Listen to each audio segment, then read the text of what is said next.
Hello दोस्तों, आज हम बात करेंगे एक ऐसे फिजिशियन के बारे में जिन्होंने 40 इयर्स की एज में मेडिसिन की स्टडी स्टार्ट की और वो अपनी सिटी के चीफ फिजिशियन बन गए। तो इनका नाम है अबू बकर मोहम्मद बिन ज़करिया राजी या रईसिस। ये इस्लामिक गोल्डन एज के बहुत ही फेमस साइंटिस्ट है या आप कह लें फिजिशियन है। इनके बहुत सारे कमालात हैं, तो चले देखते हैं इनकी ज़िंदगी। इनकी बर्थ 850 AD में ईरान के एक सिटी रे में हुई। उसके बाद जब ये यूथ एज पर आए तो ये स्टडी के लिए बगदाद चले गए। वो टाइम पे बगदाद एक सेंट्रल हुआ करता था जहाँ पर लोग स्टडी के लिए जाया करते थे। बगदाद में उन्होंने literature, logic, philosophy, music, chemistry and physician as a physician उन्होंने स्टडी हासिल की। इनकी फिजिशियन बनने की कहानी बहुत ही यूनिक है। स्टार्टिंग में उनको दूसरे चीज़ों की नॉलेज तो थी, बट वो फिजिशियन नहीं बने थे। जब वो 40 इयर्स की एज पर आए तो उन्होंने एक मरतबा एक फार्मासिस्ट से बातचीत की तो उनको दवाइयों में इंटरेस्ट आया। उसके बाद वो एक डॉक्टर से उन्होंने क्वेश्चंस किए about the disease and health. वो क्वेश्चन के आंसर सुन के उनको और इंटरेस्ट आया, तो उनका एक जज्बा बढ़ गया था कि वो मेडिसिन पढ़े। तो उन्होंने अपने इस जज्बे को दबाया नहीं, बल्कि उन्होंने 40 इयर्स की एज में भी चाहा कि मैं मेडिसिन सीखूं, और उन्होंने मेडिसिन सीखी और वो एक इतनी अच्छी डॉक्टर बन के उभरे कि वो chief physician of the city बन गए। वो अपनी सिटी में भी चीफ फिजिशियन थे और वो अपनी जो एजुकेशन वाली सिटी थी बगदाद की भी चीफ फिजिशियन थे। आइए देखते हैं इनकी क्या क्या कमालात हैं, इन्होंने अपनी ज़िंदगी में क्या क्या कमालात किए। एज ए फिजिशियन उनकी एक बहुत बड़ी हैसियत तो थी ही, साथ ही साथ एज ए डिस्कवरर उन्होंने बहुत सारी डिस्कवरीज़ की।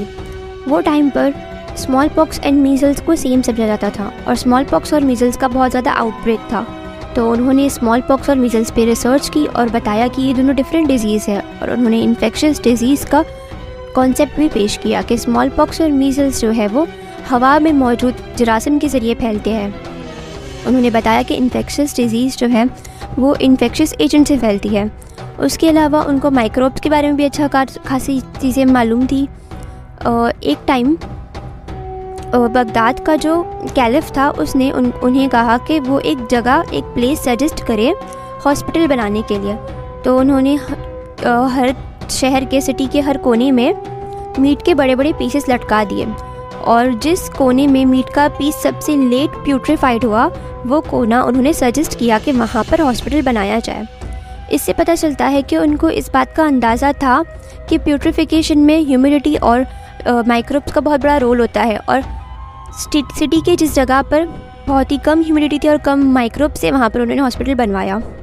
ऐसे ही उनके बहुत सारे हिकमत भरे कारनामे हैं।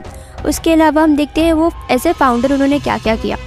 वो अपने स्टूडेंट्स को कहते कि वो पेशेंट के पास खुद जाए और उनका चेकअप करे और एक डायग्नोसिस पेश करे। फिर वो डायग्नोसिस को रिव्यू करते और फिर वो खुद चेकअप करते पेशेंट का, और खुद एक डायग्नोसिस बताते और सिम्टम्स बताते और स्टूडेंट्स को नॉलेज देते हैं। तो इस तरह क्लिनिकल मेथड के फाउंडर वो हैं। और उसके अलावा bed side demonstration and cases जैसी चीज़ों को उन्होंने आम किया। ये एक बहुत ही अच्छे राइटर थे। इन्होंने 200 से ज़्यादा किताबें लिखी। इनकी सबसे मशहूर किताब है किताबुल हावी।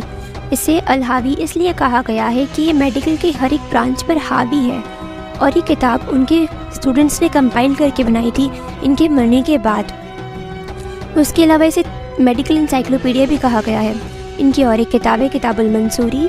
इस किताब को सर्जरी की किताब बताया गया है। ये सर्जरी की किताब थी जो उस ज़माने में एज ए बुक पढ़ाई जाती थी, एज ए मेडिकल बुक पढ़ाई जाती थी। इनकी और एक किताब है रिसाला जुदरी व हस्बा about small pox and measles. इसमें उन्होंने अपनी रिसर्च को लिखा है स्मॉल पॉक्स और मीज़ल्स के बारे में। उसके अलावा स्मॉल पॉक्स और मीज़ल्स को डिफरेंशिएट किया है।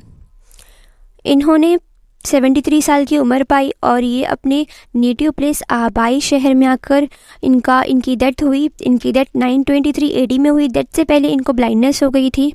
सो इस तरह इनकी स्टोरी ख़त्म होती है। मिलते हैं अगले वीडियो में एक और शख्सियत के साथ।